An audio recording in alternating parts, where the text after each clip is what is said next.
Hansadhwani IAS की इस class में आप सभी परीक्षार्थी मेहनतकश बच्चों का स्वागत है।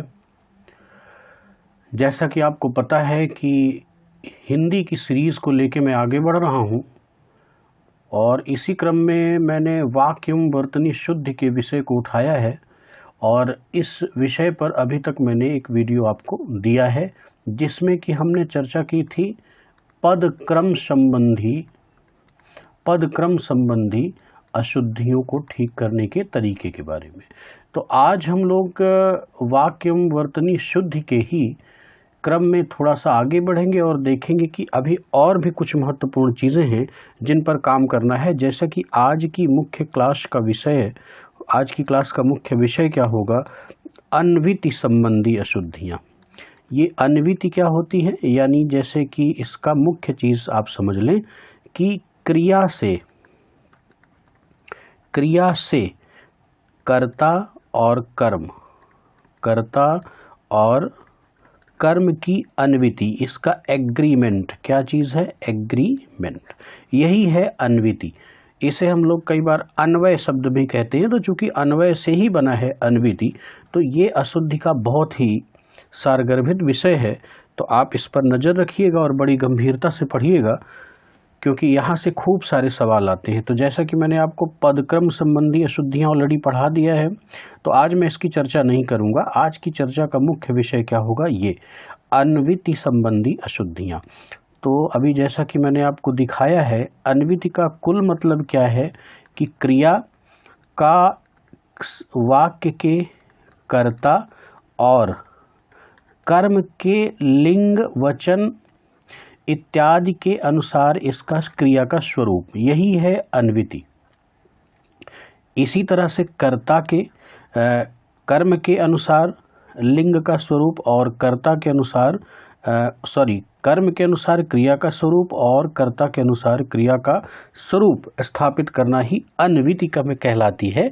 और ऐसी बहुत सारी अशुद्धियाँ आपकी परीक्षा में आपको देखने को मिलेंगी। तो बहुत अच्छे से आज हम लोग इसको ठीक करेंगे। मेरा वादा है कि बिल्कुल एक भी त्रुटि नहीं होगी अगर आपने ठीक ढंग से क्लास को कर लिया है तो। नहीं किया है तो हरी इच्छा।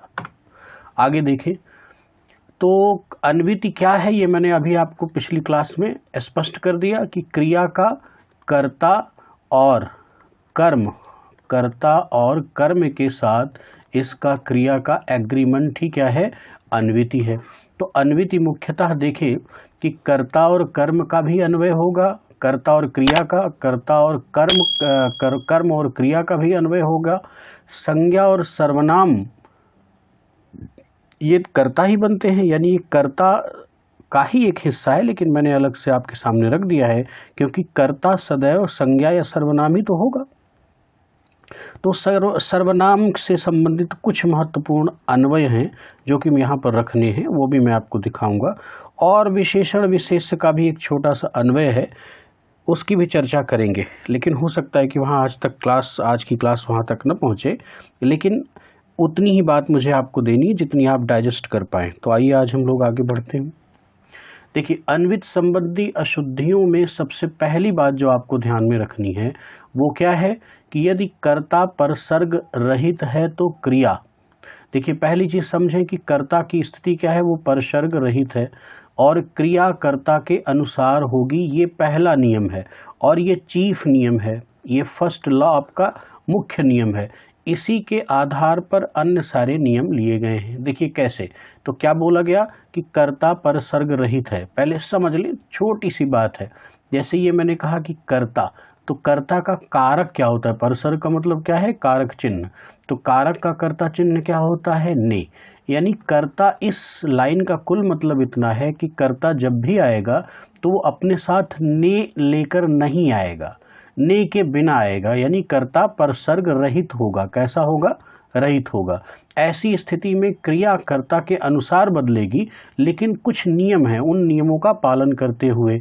तो आइए हम लोग देखते हैं। तो मैंने कहा ना कि ये आपका चीफ लॉ है, प्राथमिक नियम है। इसके बाद द्वितीयक नियम क्या आएगा कि कर्ता अगर परसर्ग युक्त हो तो क्या स्थितियाँ आएंगी। अभी क्या है, कर्ता परसर्ग रहित है और नीचे कुछ बिंदु हैं जिनके आधार पर क्रिया का स्वरूप कर्ता के अनुसार बदलेगा।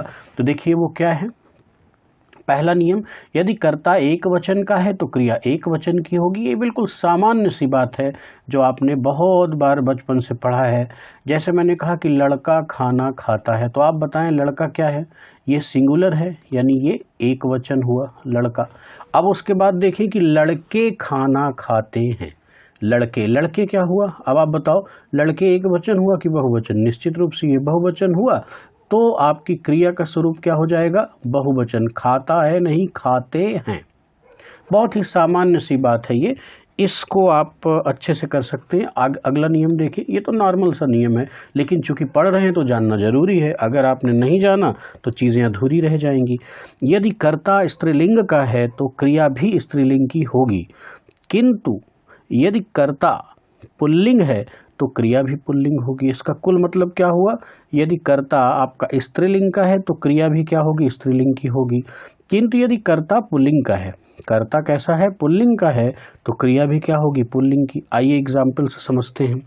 बैल खेत जोतता है। बैल क्या हुआ? बैल एक पुल्लिंग की संज्ञा है। कैसी संज्ञा है? पुल्लिंग। और गाय, ये क्या है? स्त्रीलिंग की संज्ञा है। ये कैसी संज्ञा है? स्त्रीलिंग की। तो बैल के साथ क्रिया का स्वरूप क्या हुआ? जोतता है। ऐसा थोड़ी कि जोतती है, ऐसा नहीं लिखा गया। अगर देखिए मैं यहाँ पर कह दूं कि जोतती, तो जोतती की बात तो है नहीं। बैल खेत जोतता है। गाय दूध देता है, ऐसा क्या लिखा गया? क्या बताइए जरा, क्या मैंने ऐसा लिखा? देता नहीं। क्यों? क्योंकि रूल के अकॉर्डिंग, इस रूल के अकॉर्डिंग गाय क्या है? गाय स्त्रीलिंग है, और अगर कर्ता स्त्रीलिंग है तो क्रिया क्या होगी? स्त्रीलिंग की होगी। यानी गाय दूध देती है, क्रिया का स्वरूप यहाँ पर क्या हो गया? स्त्रीलिंग। तो ये दो नियम कितने सामान्य रहे। अब आगे देखिए, यदि स्त्रीलिंग की कई संज्ञाएं आपस में जुड़ जाएं तो क्रिया बहुवचन स्त्रीलिंग की होगी। यहाँ पर ध्यान रखना है। पहली बात मैं आपको क्या बताता हूँ कि अगर कर्ता में संज्ञाएं एक से ज़्यादा हों, जैसे कि सीता, गीता, बबीता, लेकिन इनका लिंग जो होगा उसी के अकॉर्डिंग क्रिया बहुवचन की होगी। अगर ये सारी संज्ञाएं स्त्रीलिंग की हैं तो क्रिया क्या होगी? वो होगी, बहुत सावधानी से देखिएगा, स्त्रीलिंग की होगी लेकिन बहुवचन की होगी। स्त्रीलिंग की होगी लेकिन बहुवचन की। अभी अगला रूल क्या यहाँ पर बन रहा है, इस एग्जाम्पल को देखिए। अगर सारी संज्ञाएं पुल्लिंग की हों तो बहुवचन तो क्रिया कैसी होगी? बहुवचन की होगी लेकिन पुल्लिंग की होगी। यही दो नियम यहाँ पर सीखना है। यदि स्त्रीलिंग की कई संज्ञाएं आपस में जुड़ जाएं तो क्रिया बहुवचन स्त्रीलिंग की होगी। क्रिया कैसी होगी? बहुवचन की स्त्रीलिंग की। कब? जब स्त्रीलिंग की कई संज्ञाएं आपस में जुड़ जाएं, एक से ज़्यादा, 2, 3। जैसा कि एग्जाम्पल से देखिए, सीता, गीता और बबीता खाना बनाती हैं। खाना बनाती हैं, बनाती का स्वरूप क्या है? स्त्रीलिंग। और हैं से क्या पता चल रहा है? हैं। देखिए बहुत ध्यान से देखिएगा, ये है नहीं है, यहाँ एक बिंदी लगी है, तो ये हैं हो गया। ये प्लूरल को दिखाता है, बहुवचन को। तो ये स्त्रीलिंग का बहुवचन हुआ। क्यों? क्योंकि यहाँ पर संज्ञाएं कौन कौन सी हैं? सीता, गीता, बबीता, तीनों लड़कियां हैं, तीनों स्त्रीलिंग हैं, लेकिन एक से अधिक हैं। कैसी है? एक से अधिक हैं, इसलिए ये क्या बन गई? यहाँ पर क्रिया कैसी आएगी? स्त्रीलिंग की। बिल्कुल सिंपल सी बात है। आगे देखिए, यदि पुल्लिंग की कई संज्ञाएं आपस में जुड़ जाएं, कैसी? पुल्लिंग, तो क्या होगा? क्रिया बहुवचन की होगी। और पुल्लिंग, क्योंकि कई सारी संज्ञाओं का क्या मतलब है कि एक से ज़्यादा।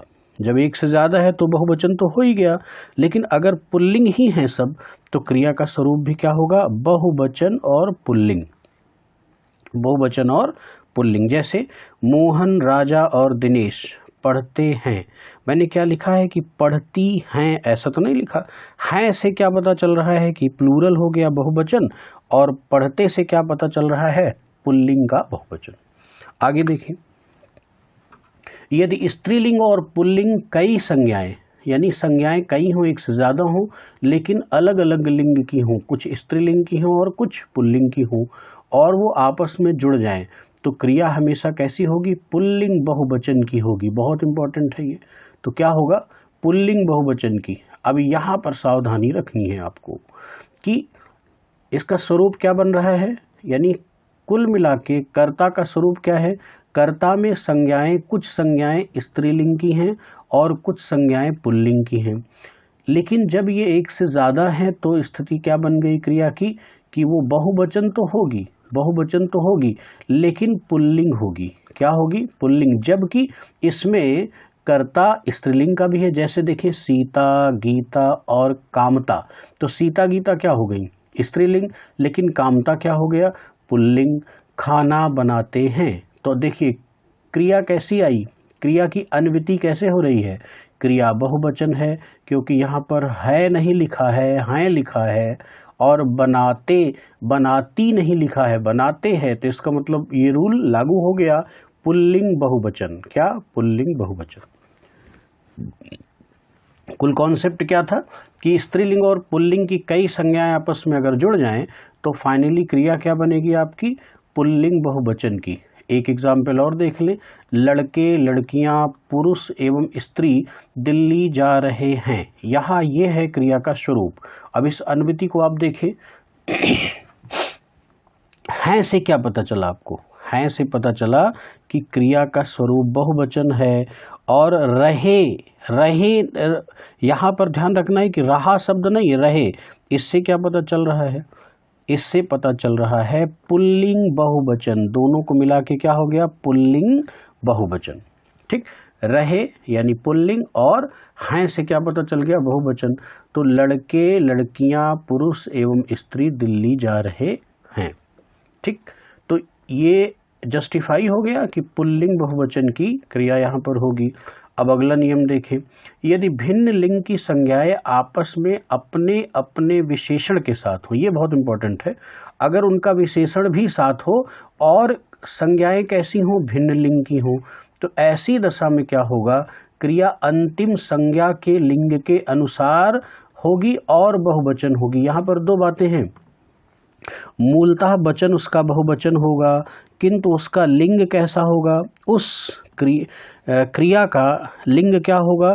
जो अंतिम संज्ञा है, अंतिम संज्ञा के लिंग के अनुसार उसका लिंग होगा। तो जैसे यहाँ पर देखिए, जैसे मैंने कहा कि बुद्धिमान लड़के, देखिए जरा, बुद्धिमान लड़के, लड़के का विशेषण यहाँ पर हो गया सुंदर लड़कियाँ, लड़कियों का विशेषण हो गया मेहनती पुरुष, पुरुष का विशेषण हो गया, और शालीन स्त्रियाँ, स्त्रियों का क्या हो गया? विशेषण हो गया शालीन। सारे के सारे शब्द यानी ये वाले एग्जाम्पल के साथ मैंने कुछ विशेषण यहाँ पर पुटअप कर दिए। अब जैसे ये विशेषण के साथ आ गए तो रूल क्या है कि संज्ञा कैसी होगी? क्रिया कैसी होगी? अंतिम संज्ञा के लिंग के अनुसार। और अंतिम संज्ञा क्या है भाई? शालीन स्त्रियां। तो इनका लिंग क्या होगा? पक्का है कि स्त्रीलिंग होगा, लेकिन बहुवचन की होगी। तो मैंने क्या लगाया? दिल्ली जा रही हैं।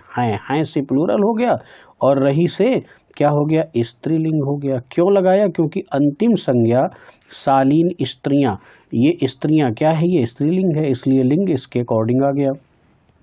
सिंपल सी बात थी। यानी अगर विशेषण के साथ आ जाए तो क्रिया का स्वरूप क्या होगा? अंतिम संज्ञा के लिंग के अनुसार वह बहुवचन की होगी। अब आगे देखिए, यदि कई संज्ञाएं आपस में या से जुड़ जाए तो क्रिया हमेशा कैसे आएगी? अंतिम संज्ञा के अनुसार।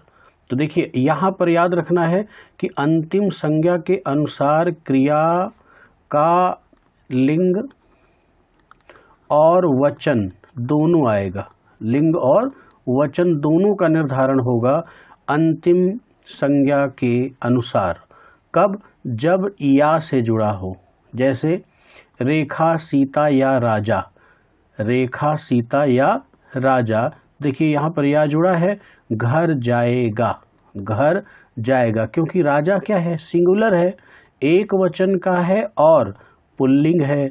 तो जाएगा, जाएंगे तो मैंने नहीं लगाया। क्यों नहीं लगाया? क्योंकि मुझे सिंगुलर करना है। तो राजा क्या है? एक वचन का है, इसलिए क्रिया एक वचन की हो गई, और राजा पुल्लिंग है इसलिए जाएगा, जाना यहाँ पर मुख्य क्रिया है, ये क्या हो गई? एक वचन की पुल्लिंग। क्यों? क्योंकि राजा एक वचन का पुल्लिंग संज्ञा है।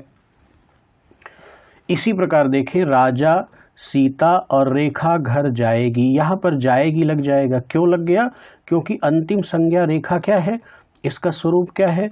एक वचन स्त्रीलिंग, एक वचन स्त्रीलिंग है, इसलिए इस क्रिया का स्वरूप क्या हो गया? एक वचन स्त्रीलिंग।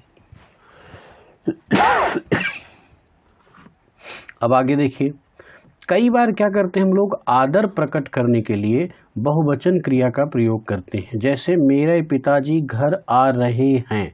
अब यहाँ पर रहे हैं का स्वरूप बहुवचन का है, लेकिन क्या इसकी संज्ञा मेरे पिताजी बहुवचन है? नहीं, ये तो एक वचन है। तो यहाँ पर हमने ऐसा क्यों यूज़ किया कि आ रहे हैं? हमने सम्मान के लिए किया। कैसे? सम्मान के लिए। यानी पिताजी के लिए ऐसा कहना ठीक नहीं हो ना, मेरे पिताजी घर आ रहा है, तो भद्दा लगेगा ना। तो ऐसे में क्रिया बहुवचन है, लेकिन कर्ता कैसा है? एक वचन ही है। इसी तरह एक एग्जाम्पल और देख लें। प्रधानमंत्री जी सुबह 4 बजे उठते हैं। तो प्रधानमंत्री जी के लिए हमने क्या किया?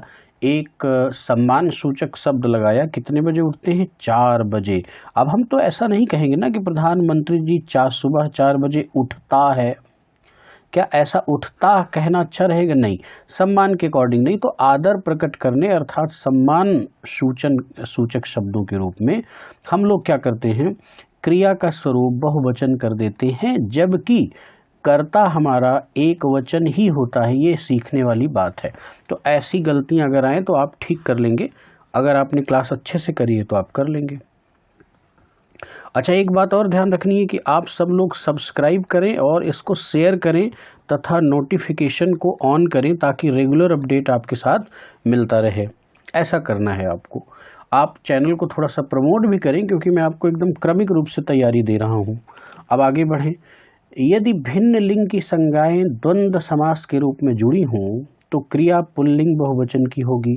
जैसे नर नारी, माता पिता, रात दिन इत्यादि। ऐसे योजक चिन्ह होते हैं ना, ये देखिए योजक चिन्ह। ये जो योजक चिन्ह हैं, इन योजक चिन्हों के साथ ऐसे द्वंद्व सामासिक शब्द आते हैं, तो क्रिया का स्वरूप क्या होगा? पुल्लिंग बहुवचन। क्या होगा? पुल्लिंग बहुवचन। नर नारी गंगा नहाने गए हैं। नर नारी गंगा नहाने गए हैं। देखिए यहाँ पर गए से पता चल रहा है कि पुल्लिंग, और हैं से क्या पता चल रहा है? बहुवचन। तो क्रिया क्या हो गई? पुल्लिंग बहुवचन। माता पिता घर गए हैं, क्या हो गया? पुल्लिंग बहुवचन। तो ये बहुत इंपॉर्टेंट है। आगे देखिए, आदर प्रकट करने के लिए बहुवचन की क्रिया का प्रयोग करते हैं। आदर प्रकट करने के लिए क्रिया का बहुवचन की क्रिया का प्रयोग करते हैं। तो ये पिछला वाला मुझे लगता है ये कॉपी हो गया। खैर, ये तो मैंने आपको दिखा, मैं भी थोड़ा सा कंफ्यूज हो गया था। अभी तो मैंने आपको लास्ट स्लाइड में ये चीज़ सिखाई है। अच्छा, अब ये बहुत इम्पॉर्टेंट है, मोस्ट इम्पॉर्टेंट है ये स्लाइड। क्या है? कुछ ऐसे शब्द हैं जो कि सदैव उनका बहुवचन स्वरूप होता है, और इस दशा में बहुवचन प्रकार की ही संज्ञा क्रिया आती है। जैसे आशु, दर्शन, बाल, प्राण, लोग, होश इत्यादि। ये इन शब्दों को थोड़ा सा याद कर लीजिएगा, और मैं आपको इनके साथ वाक्य निर्माण की कला आपको सिखाता हूँ, आप तुरंत सीख लेंगे। इनका स्वरूप दरअसल सदैव क्या होता है? ऐसा होता है, पुल्लिंग मतलब बहुवचन टाइप का होता है, बहुवचन। तो इस वजह से इनमें इनके साथ आने वाली क्रिया भी सदैव क्या होती है? बहुवचन होती है। जैसे देखिए, एक मैंने कहा आशु उमड़ पड़े, तो क्या ऐसा कहा जाता है कि आशु उमड़ पड़ा? नहीं, यहीं पर गलती हो जाएगी। तो आपको अगर ये शब्द याद हैं, ये लिस्ट याद है कि इनके साथ क्रिया कैसी होगी? पुल्लिंग बहुवचन की होगी, तो आप कर लेंगे। जैसे बाल उड़ गए, तो ऐसा थोड़े कहते हैं कि बाल उड़ गया। मान लीजिए सर के बाल आपके उड़ गए, आप गंजे हो गए, तो ऐसे हालात में क्या कहेंगे? बाल उड़ गए। क्या कहेंगे? बाल उड़ गए। ना कि ये कहेंगे कि बाल उड़ गया। अगर गया लिखा है तो वो गलत है, गया अगर लिखा है तो वो गलत है। ये सावधानी आपको बरतनी है। इसी प्रकार से जैसे एक सेंटेंस में बनाता हूँ, आपके दर्शन हो गए, आपके दर्शन हो गए। ऐसा थोड़े कहेंगे कि आपके दर्शन हो गया, ऐसा नहीं कहेंगे ना। इसका मतलब इसका स्वरूप क्या हुआ, बहुवचन का हुआ। इसी तरह से जैसे मैंने कहा, एक सेंटेंस और मैं आपको लाइव दिखाता हूँ। प्राण पखेरु उड़ गए। मान लीजिए किसी की मृत्यु हो गई, तो ऐसे थोड़े कहते हैं कि प्राण पखेरु उड़ गया, उड़ गए की बात करते हैं ना, तो इसका स्वरूप क्या हुआ, पुल्लिंग बहुवचन। इसी प्रकार से देखिए लोग, अब अगर मैं एक वाक्य और बनाऊं, लोग इकट्ठा हो गए, लोग इकट्ठा, हैंडराइटिंग को समझ लीजिएगा क्योंकि पेन पैड में लिखने में राइटिंग सदैव गड़बड़ी होती है। तो लोग इकट्ठा हो गए, ऐसा मैंने कहा। क्या आप कहते हैं कि लोग इकट्ठा हो गया, तो इसका मतलब पुल्लिंग बहुवचन इसका स्वरूप हुआ। इसी प्रकार से खतरा देखकर होश उड़ गए, ऐसा कहते हैं ना आप, होश उड़ गए। क्या आप ऐसा कहते हैं कि होश उड़ गया, नहीं, गया नहीं कहते, क्या कहते हैं, गए। तो इसका मतलब ये शब्द दर्शन, बाल, प्राण, लोग, होश इत्यादि ऐसे शब्द हैं जिनके साथ सदैव पुल्लिंग बहुवचन की ही क्रिया आती है। तो आज थिंक कि इसके बाद कुछ है, हाँ भी है, और भी चीज़ें देख लें। यदि कर्ता परसर्ग विभक्ति चिन्ह सहित हो। अब देखिए, अब यहाँ पर मुझे आपको थोड़ी सी बात सिखानी है। मैंने जहाँ पर कहा था ना कि ये प्राइम पॉइंट है, वो उसका 1 है, तो ये उसका 2 है। पहले मैं आपको ये बात दिखा दूँ बैक जाके, ताकि ये चीज़ मैंने कहा था ना कि ये है प्राइम पॉइंट, इसके नीचे ये सारे नियम लिखे गए हैं। अब इसी का वो दूसरा बिंदु है। ये पहला बिंदु क्या था कि कर्ता परसर्ग रहित है, रहित का मतलब नहीं है, यानी ने कर्ता का जो कारक चिन्ह है वो नहीं आया। लेकिन अब हम क्या पढ़ेंगे कि अगर कर्ता का चिन्ह आ गया ने, तो क्या स्थिति बनेगी। तो देखिए, यदि कर्ता परसर्ग सहित है किंतु कर्म परसर्ग रहित है, एक कंडीशन का और ध्यान रखना, जो कर्म है वो परसर्ग रहित है, तो ऐसी स्थिति में क्रिया किसके अनुसार होगी, कर्म के अनुसार होगी। बहुत इंपॉर्टेंट बिंदु है, इस बात को अभी सहजता से आप समझ लेंगे, कोई प्रॉब्लम नहीं आएगी। जैसे मैंने कहा कि राजा ने किताब पढ़ी, अब यहाँ एक सावधानी दे, मैं यहीं पर करके दिखाता हूँ। अगर मैंने कहा कि राजा किताब पढ़ता है, अब दोनों में अंतर मैं आपको सिखाता हूँ। देखिए, राजा ने जैसे ही आ गया, इसका मतलब इस जगह पर कर्ता का परसर्ग है, यानी कारक चिन्ह है। तो रूल क्या हुआ कि कर्म के अनुसार के क्रिया का स्वरूप होगा। तो कर्म क्या है, किताब, किताब क्या है, स्त्रीलिंग एक वचन, तो पढ़ी, पढ़ना मुख्य क्रिया हुआ। और इसका हमने पास्ट में ये टेंस बनाया है, भूतकाल में सेंटेंस बनाया है। तो देखिए इसका स्वरूप क्या हुआ, पढ़ी, पढ़ा तो नहीं हुआ, क्यों नहीं हुआ, क्योंकि किताब के अकॉर्डिंग इसका स्वरूप बदल रहा है, किताब के अनुसार।